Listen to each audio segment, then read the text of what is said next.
Finally আমরা হচ্ছে এই যে রাস্তাটা দেখা যাইতেছে, এই রাস্তার মাঝে এই পানিগুলো যেগুলো আছে এগুলা সব হচ্ছে এই রাস্তায় উঠে যাইতো। তো আমরা গতকালকে আজকে মিলে কয়েকজন মিলে আজকেও কয়েকজন মিলে এই রাস্তাটা হচ্ছে আমরা সংস্কার করতে পারছি। এখন মানুষ চলাচল উপযোগী হয়েছে। এই যে এই রাস্তার মাঝে অনেক পানি ছিল, প্রায় গলা পর্যন্ত, কোমর পর্যন্ত, মাঝে মাঝে বুক পর্যন্ত পানি হয়ে যায়। তো ওই দিক দিয়ে পানি না যাইতে পারার কারণে, সরু একটা জায়গা, ওইখান দিয়ে পানি না যাওয়ার কারণে পানিগুলা এইখানে অনেক হুইলা বৃদ্ধি পায় আর কি। তো এইখানে ওই যে যারা আসতেছে তাদের উদ্যোগে, আমাদের উদ্যোগে এই রাস্তাটা করা হয়েছে, এবং কি অনেক কঠোর পরিশ্রমের মাধ্যমে এই রাস্তাটা উঁচা করা হয়েছে। এই যে আমার দুইটা ভাই আসতেছে, এই দুইটা ভাই আজকে অক্লান্ত পরিশ্রমের কারণে এই রাস্তা দিয়ে মানুষগুলো আজকে যাতায়াত করতে পারতেছে। এটা আমাদের জন্য অনেকটাই ভালো হয়েছে, বা যারা চলাফেরা করতেছে তাদের জন্য অনেকটাই ভালো হয়েছে।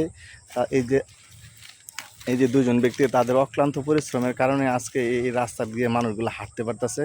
এইখানে স্কুলের বাচ্চারা আসা যাওয়া করে, গার্মেন্টস কোম্পানি, ফ্যাক্টরির শ্রমিকরা আসা যাওয়া করে এখানে, যার কারণে এইখানে আসা যাওয়া করতে পারতেছে না। এই যে আমার একটা ভাই আরমান, সে এই রাস্তাটা আজকে সংস্কার করার মাধ্যমে এই মানুষগুলো হাঁটতে পারতেছে। একটু কথা বলেন আপনি। ইনশাআল্লাহ সবার জন্য, জনসমক্ষের জন্য আমরা সুবিধাজনক একটা কাজ করছি। তাদের ক্ষতি, তাদের পানি যে একটা রাস্তাটা ডুবে গেছে, তার জন্য ওনারা হাঁটতে খুবই কষ্টদায়ক। তো আমরা এলাকার হয়ে আমরা এটা উন্নয়নের কাজে হাত দিয়েছি। যেহেতু আমরা বাড়ি পালাইতে পারি না, তারপর মানুষকে চলার একটা ব্যবস্থা করে দিছি। এখন মানুষ খুবই সুন্দর আছে, হাসি খুশি আছে, মানুষ খুবই আনন্দ ভোগ করতেছে। এই যে আরেকটা ভাই, আমার প্রিয় ভাই জসিম ভাই, সে অক্লান্ত পরিশ্রম করছে এই রাস্তার জন্য। হ্যাঁ ভাই, আপনি কিছু বলেন মানুষের উদ্দেশ্যে, সকলের উদ্দেশ্যে। আসসালামু আলাইকুম। দীর্ঘত আপনার 6 মাস এই রাস্তাটা পানির নিচে ডুবিয়েছিল। তো মানুষ চলাফেরা করতে হয় না, অনেক কষ্ট হয়েছে মানুষের। বিভিন্ন ধরনের রাস্তাঘাট দিয়ে এরা চলাফেরা করছে। এই রাস্তাটা একটু শর্টকাট ছিল, এন্দা মানুষ যাইতো, কিন্তু যাইতে পারে নাই। তো আমাদের হাতের কাছে তো কোনো কিছু ছিল না, তার জন্য আমরা কচুরি দিয়ে রাস্তাটা বাইরে দিছি, যাতে মানুষ সাময়িক জন্য চলাফেরা করতে পারে।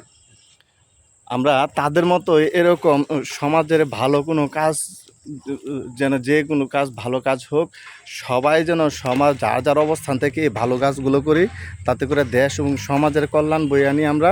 ইনশাল্লাহ সবাই ভালো থাকবেন, সবার কাছে দোয়া চাই। আর এই ভাইরা যে এরকম ভালো ভালো কাজগুলো যে সবসময় প্রতিনিয়ত করে যেতে পারে, সবার কাছে দোয়া ও সহযোগিতা কামনা করছি। ভালো থাকবেন।